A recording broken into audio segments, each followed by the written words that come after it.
कैसे देश माफ कर सकता है? अध्यक्ष महोदय, संवैधानिक शक्तियों का दुरुपयोग यही नहीं रुका। 28 अगस्त 1976 को 42वां संविधान संशोधन पेश किया गया था, जिसमें प्रोविजंस थे कि किसी भी कानून की संवैधानिकता केवल 7 न्यायाधीशों द्वारा ही तय की जा सकती है और किसी भी कानून को केवल 2/3 बहुमत से ही रद्द किया जा सकता है। अध्यक्ष महोदय, क्षमा कीजिए, क्या यह सब एक तानाशाह द्वारा अपने निजी स्वार्थ के लिए संविधान को विकृत करने का यह भरसक प्रयास नहीं था? अध्यक्ष महोदय, बेसिक स्ट्रक्चर के सिद्धांत को नकारने के लिए 42वें संविधान संशोधन के द्वारा यह प्राविधान किया गया था कि आर्टिकल 368 के तहत किया गया प्रत्येक संवैधानिक संशोधन यह वैध होगा।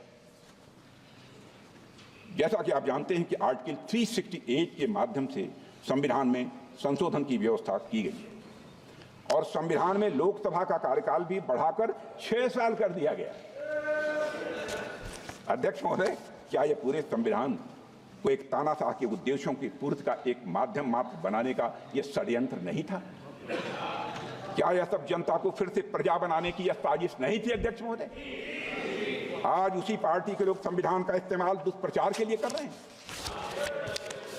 आज उसी पार्टी के लोग जात के आधार पर जनगणना कराना चाहते, कराएं, हमें कोई आपत्ति नहीं, लेकिन मैं जानना चाहता हूं कि देश की जनता की आंखों में धूल झोंक कर राजनीति नहीं की जानी चाहिए। राजनीति करनी है तो जनता की आंखों में आंख डालकर राजनीति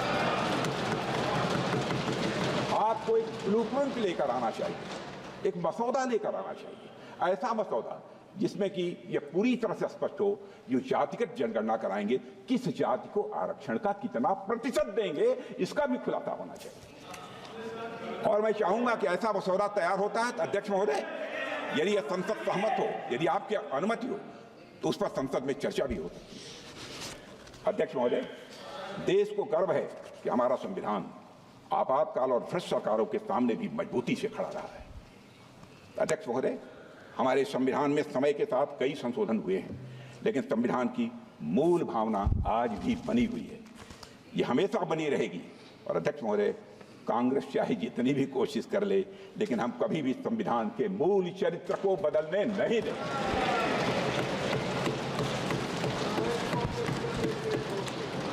आप इतिहास देखें, हमने आपातकाल के काले दिनों में भी संविधान के मूल चरित्र को चोट पहुंचाने के हर प्रयास का मजबूती के साथ विरोध किया था। लाखों की संख्या में संविधान के सिपाहियों ने जेल की यातना झेली है। मैं स्वयं इन यातनाओं का भुक्त होगी हूँ। 18 महीने मैं भी जेल रहा हूँ। 2 महीने तक हमने तन्हाई काटी है, सॉलिटरी सेल काटी है। अध्यक्ष महोदय, जेल में रहते हुए मेरी मां की मृत्यु हो जाने पर मुखाग्नि देने के लिए हमको पेरोल तक नहीं दिया गया। अध्यक्ष महोदय, कांग्रेस ने कभी संविधान, न संवैधानिक मूल्यों और न संवैधानिक संस्थाओं का सम्मान किया है। कांग्रेस के नेताओं ने हमेशा पर्सनल इंटरेस्ट को कॉन्स्टिट्यूशनल वैल्यूज और इंस्टीट्यूशनल डिग्निटी के ऊपर रखा। एक डॉक्यूमेंट फैक्ट है कि 1973 में 3 सीनियर मोस्ट जजेज को सुपरसीड करने के फैसले से तत्कालीन राष्ट्रपति श्री बीबी गिरी जी सहमत नहीं, पर तत्कालीन प्रधानमंत्री ने अपनी जिद, हट और राजनीतिक दंभ के कारण राष्ट्रपति के पद का सम्मान नहीं किया। अध्यक्ष महोदय, आज संविधान के तथाकथित हितैषी ये भूल जाते हैं कि श्रीमती इंदिरा गांधी ने 50 बार आर्टिकल 356 का दुरुपयोग करके चुनी हुई सरकारों को गिराने का काम किया। अध्यक्ष महोदय, 100 बात की एक बात, जब भी कांग्रेस नेताओं को सत्ता और संविधान में से एक को चुनना था तो उन्होंने सबसे पहले सत्ता को चुना है, संविधान को। मैं यहां पर अध्यक्ष महोदय उत्तर प्रदेश से जुड़ी हुई कुछ घटनाओं की मैं जरूर यहां पर चर्चा करना चाहूंगा, क्योंकि मेरे कार्यकाल की हैं जब मैं वहां अध्यक्ष था। 6 दिसंबर 1992 को मैं श्री कल्याण सिंह जी के मंत्रिमंडल में शिक्षा मंत्री था।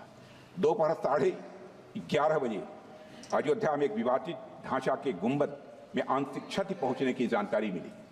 और जब 3-4 घंटे के बाद इस बात की पुष्टि हुई कि वहां ढांचे में भारी तोड़फोड़ हो चुकी है, तो शाम 5 बजे श्री कल्याण सिंह जी की सरकार ने राज्यपाल को इस्तीफा सौंप दिया।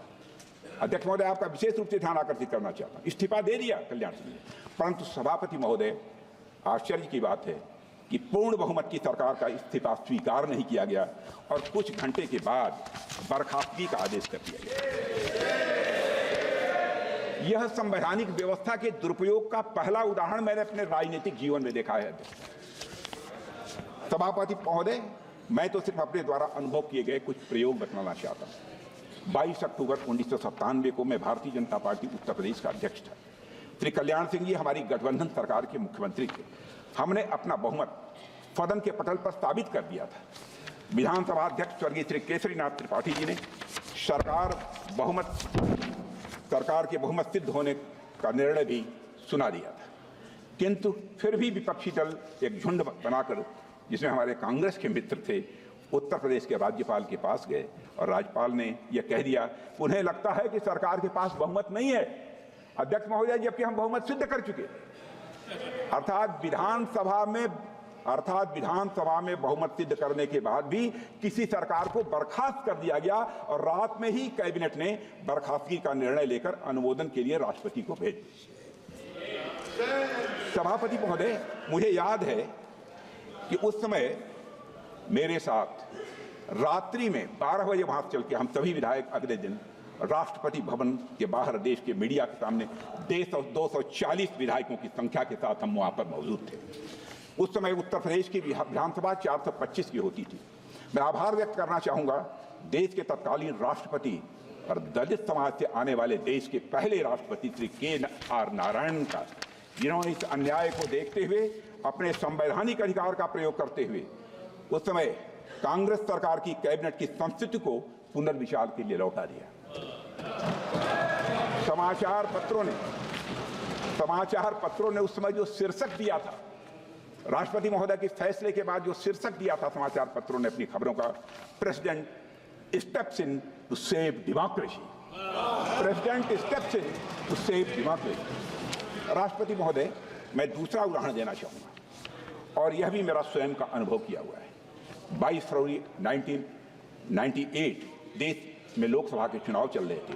अचानक हमारे गठबंधन के कुछ विधायक समर्थन वापसी का पत्र राज्यपाल को देते हैं और राज्यपाल बगैर सरकार को बहुमत साबित करने का मौका दिए हमारी सरकार को बर्खास्त करके दूसरे मुख्यमंत्री को शपथ दिला देते हैं।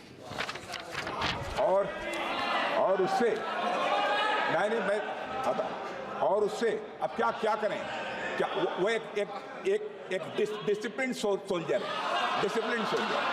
और उसमें कांग्रेस में थे और उससे निरंतर उनको बाद में एहसास हुआ होगा कि हमसे हमारी पार्टी ने गलत काम करा दिया, इसीलिए उन्होंने पार्टी छोड़कर भारतीय जनता पार्टी की तरफ से